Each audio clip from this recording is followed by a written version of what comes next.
Doctors of Reddit, what's your weirdest case of a patient accurately self-diagnosing?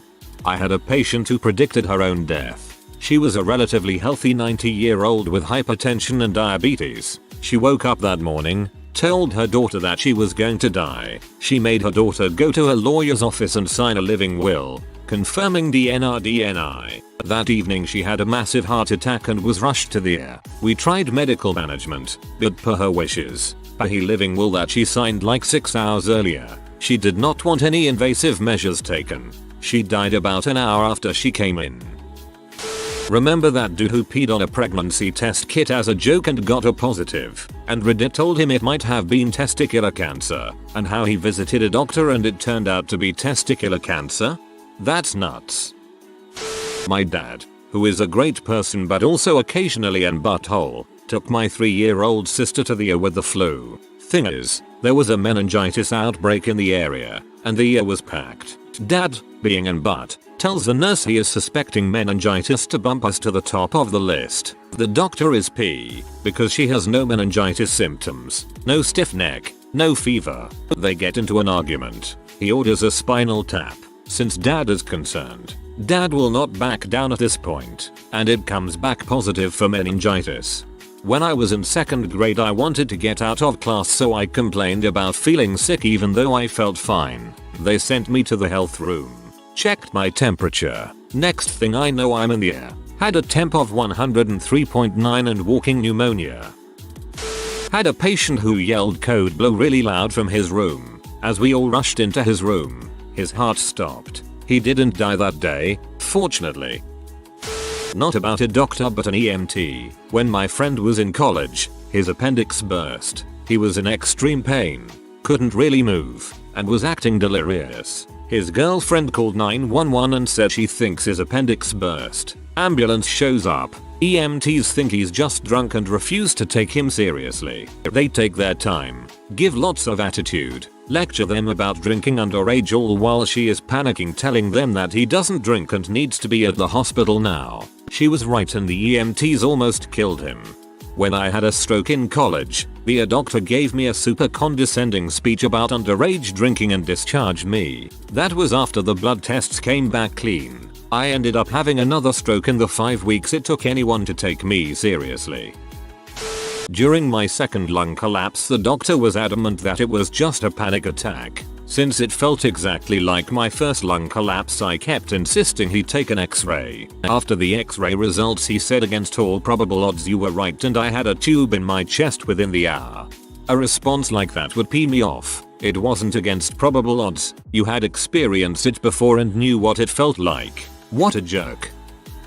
Not a doctor, but the Texas shooter diagnosed himself with a brain tumor and no one believed him, despite him going to multiple doctors and begging to be checked. He literally killed a bunch of people to prove to the doctors there was something wrong with him, and gosh darn it if the autopsy didn't find a giant tumor in his brain pressing on the aggression center.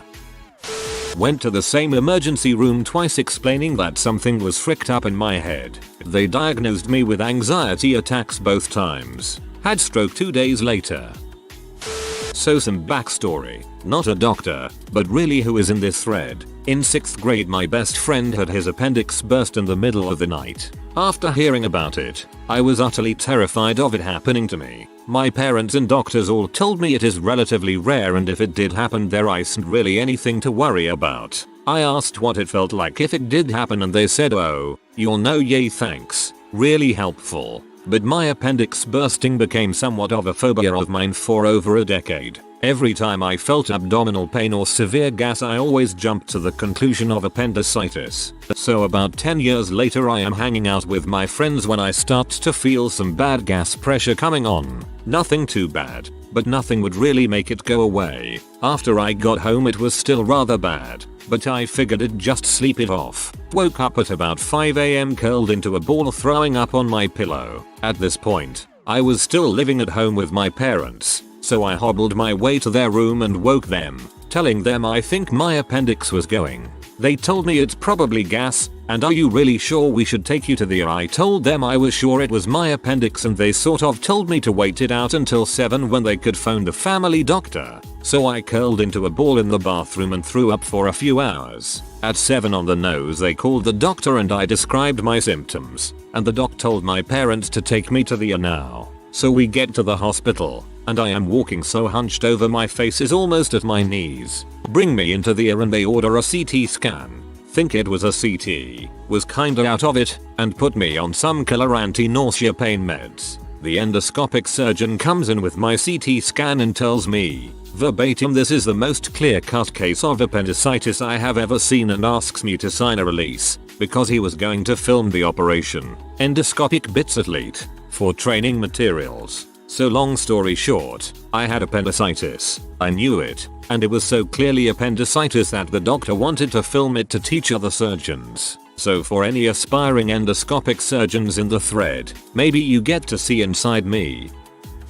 Not a doctor, but a chronic patient. I have a rare neurological disease that causes tumors to grow on the nervous systems, and on any other type of body tissue, but the nervous system tumors are most common. I was diagnosed at age 4. I've been treated by the same clinic for over 25 years, having seen the same specialist for 20 of those years. The hospital where I'm treated is more than 3 hours away, but my local hospital is affiliated with them. I woke one morning with severe hip pain, swelling in my thigh, and a terrible limp. I went to my small town ER, where I was told I had a skin infection. Doctor just visually examined me, ran no tests and told me it was razor burn from shaving my bikini area, was giving an antibiotic. My disease is in my medical records, which the hospital had access to since it's the same medical facility, just different locations. 2 days later, the entire inside of my thigh had turned purple and blue. I couldn't walk without excruciating pain.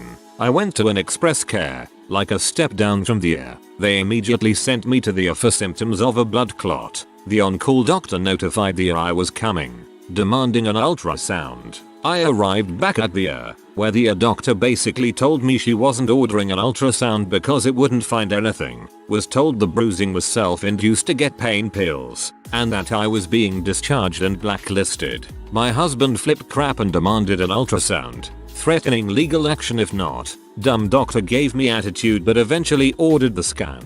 The ultrasound tech turned white as a ghost, quickly turned off the monitor and rushed to get the doctor. It turns out I had a tumor the size of a 12-ounce soda can growing off a major nerve in my groin. I somehow strained the muscles around it, damaging my nerve and muscle. Never got an apology or admission of being wrong from the doctor. My specialist later told me she had a lot of fun talking with the doctor with heavy sarcasm. It's sad that your husband needs to threaten legal action for you to be taken seriously. Dang. Not a doctor, but a patient. I woke up one morning with a severe pain in my side and I instantly knew I had a kidney stone. I'd passed one before. I'm a female BTW. Couldn't get into my regular doctor, so I made an appointment with the first guy who was available to hopefully get pain meds to make passing it a little more bearable. I go in to see him, and he is hands down the most arrogant and condescending doctor I've ever seen. When I try to explain to him that I know it's a stone, he tells me that since I was able to walk into the office, I don't have a stone. If you had a kidney stone, you wouldn't be able to move. Passed the stone 2 days later without medication. What an butthole. Not a doctor. I self-diagnosed rhabdomyolysis. Had the whole Coca-Cola colored pee thing, and went in and explained to him that I thought I had it. Couldn't pronounce it. Wrote it down and showed him. Doc kinda laughed a little. Said, man, this internet thing is not doing anyone any favors. This was in 2005. He says, pee in this cup so I can prove to you that you don't have it. I pee in said cup. He takes a look. Says, wow, I don't even need to check this under a scope. I need you to go there right now. Don't go home. Someone can bring you stuff later. Go there right now. I am calling them. They will admit you as soon as you show up. Sure enough. Spent 3-4 days in the hospital with constant full open IV drip, having to measure all my output until some level. Creatinine. Got back into normal levels. Apparently mine was like 1000x higher than it should be. How did I get this horrible thing, you may ask? I went to a gym. Told the guy I have never really worked out before, But I am getting older and need to get in shape. Turns out, when you are a younger athlete and stop working out, you might still be able to go at it harder than your body can handle, and you break down way too much muscle fiber and end up clogging your kidneys. Yay. I love this one. Mayan, nothing wrong with no weight, you're very close to death. My B.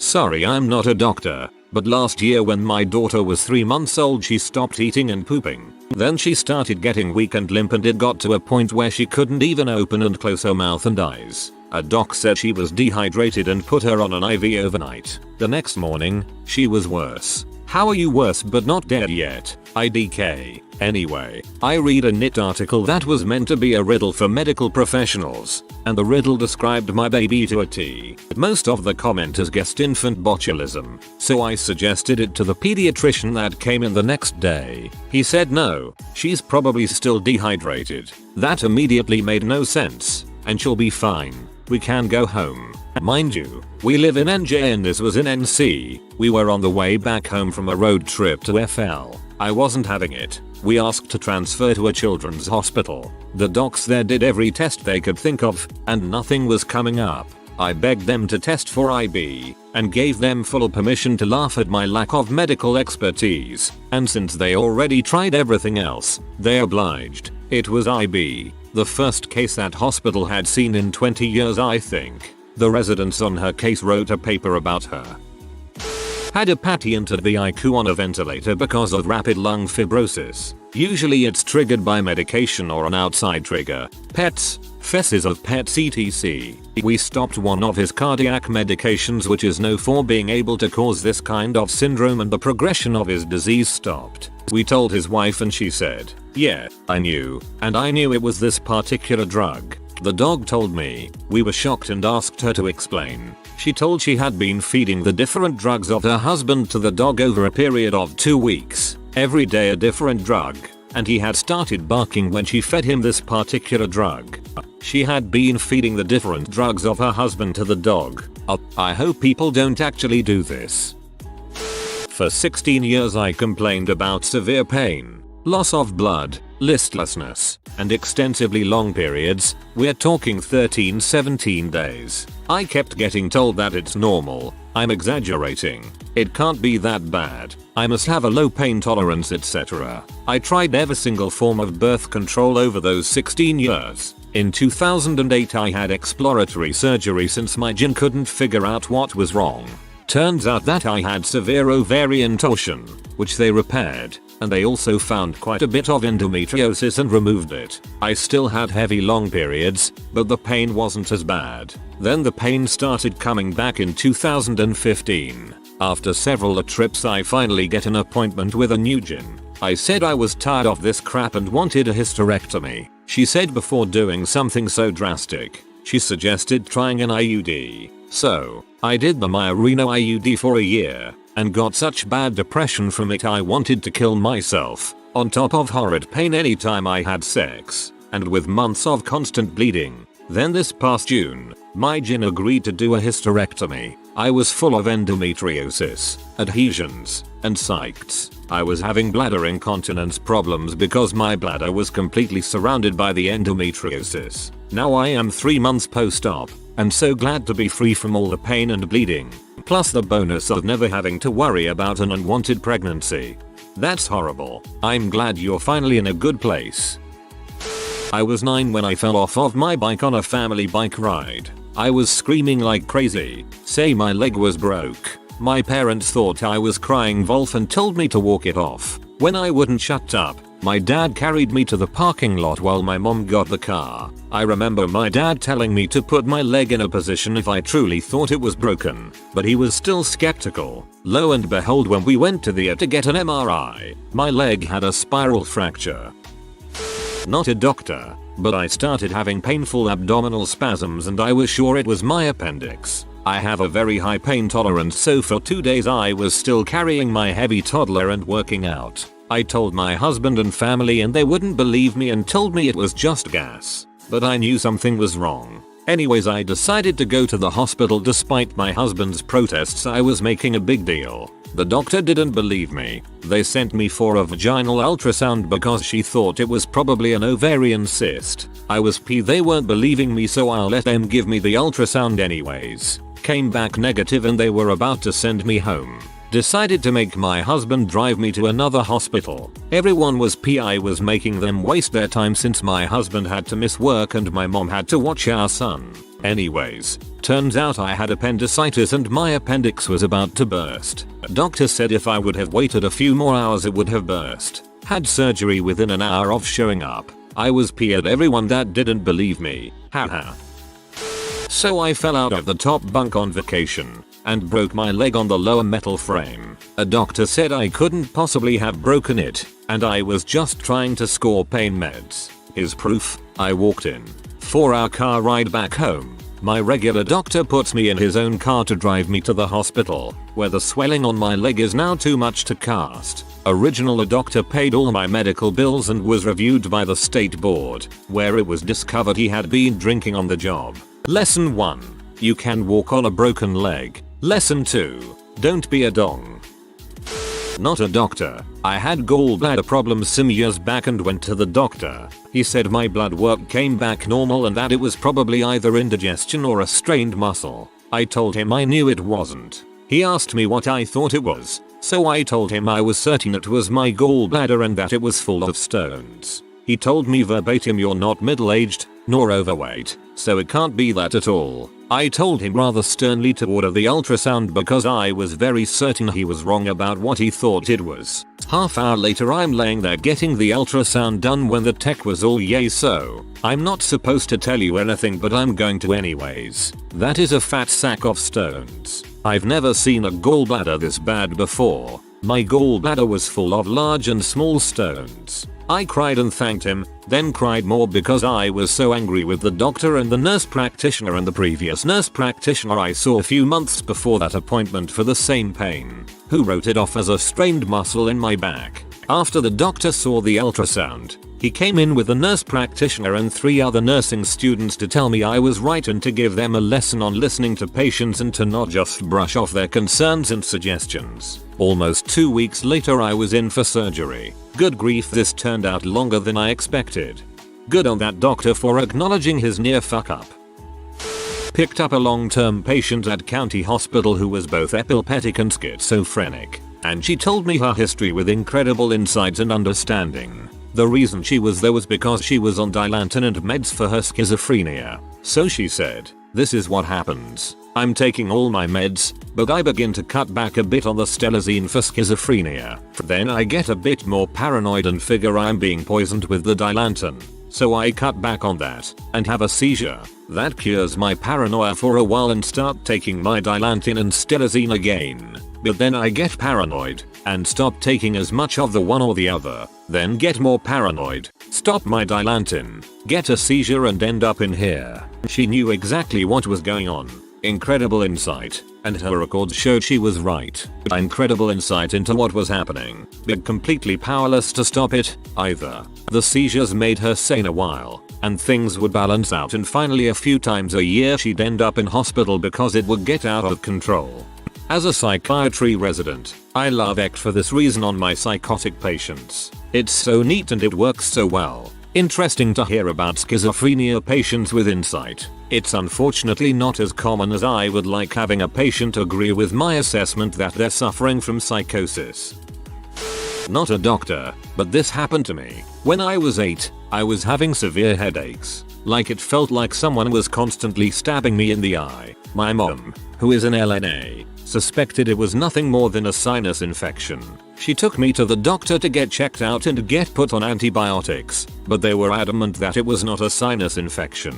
They claimed I was too young to get one of those. For the next 2 weeks, I was in the hospital every day where they were running all sorts of tests trying to figure out what was wrong with me. They checked out my eyes, checked my urine and blood, but couldn't find anything. The whole while still had severe headaches that were progressively getting worse. Finally, they suspected that I potentially could have a brain tumor. This scared the daylights out of me and my family, as my grandfather died of a brain tumor before I was born. They ran a CAT scan to check, but they failed to find a tumor. What they did find out, however, was that my sinuses were severely inflamed, and I had a horrible case of sinusitis that needed antibiotics to treat. Once in antibiotics, I felt better within 5 days. After that, we started going to a different doctor.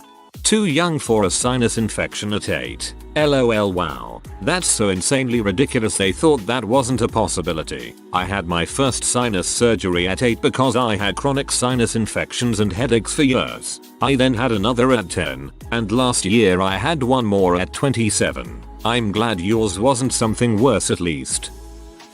I'm no doctor, but this is something that happened to me. Earlier this year I got sick. Seemed like the flu and felt absolutely horrible. Once I got healthy again, I started getting bruises for no reason and would get really easily winded just from brief exercise. I'm pretty in shape, so this was odd to me and needless to say concerning. Of course I googled what I was feeling and WebMD was telling me I have cancer or a blood problem. Of course, I ended up seeing 4 different doctors who all told me that I'm paranoid and just need to relax, but I couldn't shake that I felt something was wrong. Finally, the 5th doctor I saw said she'd give me a blood test to calm my nerves, and the next morning I get a phone call in my dorm room saying that there's a bunch of things wrong and that I need to go to the hospital. When I asked what that could mean, they told me I could have leukemia. Needless to say, the scariest moment of my life, as I'm only 20. Long story short, months of doctor's visits and eventually a bone marrow biopsy revealed I don't have cancer,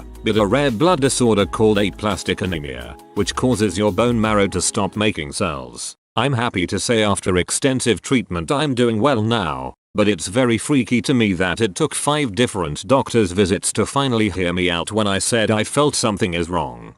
I understand that these doctors probably deal with whiny people who exaggerate everything, but you can't get complacent when people's lives are on the line. Something should have immediately started ringing bells if you mentioned that you were getting winded with little exercise and bruising easily. Jesus Christ. Not a doctor. Every time my wife had a little discomfort in her belly, she'd worry that it was ovarian cancer. She'd tell me that her worst nightmare was dying of ovarian cancer and leaving me with 2 young kids. And every time I'd tell her she was being silly and morbid, to try to comfort her so we could both go to sleep. Years go by and she starts getting real pain. Turns out her gallbladder is swollen and they remove it. So I tell her, see, it was your gallbladder all this time, but the pain doesn't go away. The doctors tell her it's from the surgery, but it gets worse. Eventually she gets an MRI and it's ovarian cancer. 3.5 years of struggle later and she dies at 50 of ovarian cancer. I kick myself for not taking her fears seriously and doing what could have found the cancer years sooner and possibly saved her life. She never worried about breast cancer or cervical cancer. It was always ovarian. I think that maybe your body tells you things and it shows up in fears and dreams and who knows how else. But maybe we should listen more carefully. I'm so sorry. That's awful. Hope you and your kids are doing okay. Not the doctor, but the patient. I went to the OR with excruciating pain that I knew was kidney stones. I was vomiting and unable to move without help because it was so immobilizing. Doctor wouldn't listen and kept trying to insist that it was just a pulled muscle in my back. My mom, a nurse of 30 years, demanded an ultrasound as so far they had done no testing but palpating the area. He was stubborn and absolutely did not want to waste time. She threatened to report him for negligent patient care. I was literally puking into a basin as they stood on either side of my bed arguing. He finally caved and reluctantly sent me to get the ultrasound done. Wouldn't you know it, a stone was completely blocking my left ureter, causing a fluid buildup in my kidney, which in turn caused my kidney to swell up. They were able to get the stone out and get the swelling under control, but the doc refused to look my mother in the eye or acknowledge her after she proved him wrong. Good on your mom for advocating for you. She sounds like a great mom and a fantastic nurse. That doc sounds like one of those guys who's dismissive of nurses when they're the ones who are with the patient the most and can give the most accurate info for someone in their care. Wasn't my own diagnosis, but I went in with my mom when I was 11 and my mom told them I had appendicitis. They were super reluctant to even look at that possibility and assumed the CAT scan was showing them built up gas. My mom insisted they keep going, so they sent the scan to another city for them to examine, and the docs came back in to tell me that my appendix had erupted and that gas all over my abdomen was toxic pus. If I had been sent home, it would have been a death sentence since it was already approximately 2 days since it popped. Also not a doctor, but it happened to me. Went to the doctor because I found a little hard spot on my testicle. It felt like a little hard seed on the side of one testicle. Definitely something new and weird, and it got me concerned. I go to the urologist and tell him I have something weird on the side my testicle. He's confident I'm just feeling my epididymis, and I'm an idiot. He just keeps giving me biology lessons on what's inside a testicle. I tell him no, I know what you're talking about. This is not it. It's hard to find it and feel it. And having a doctor twiddling my testicles between his finger and his thumb was not really getting anywhere. He suggests an ultrasound. I go to get the ultrasound. The technician asks what I've been feeling. I explain. She is also convinced I'm just feeling my epididymis. Here we go again. I explain. She scans my balls. I go home.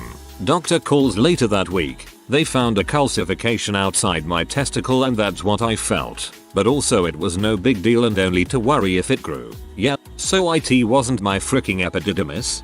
A lot of people got to see your balls.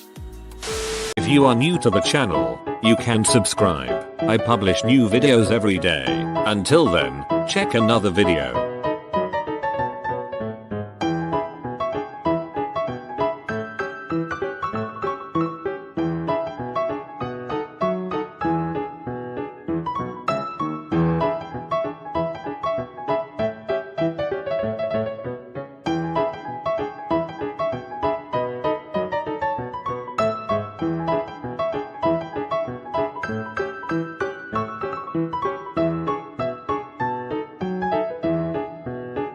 Bye for now.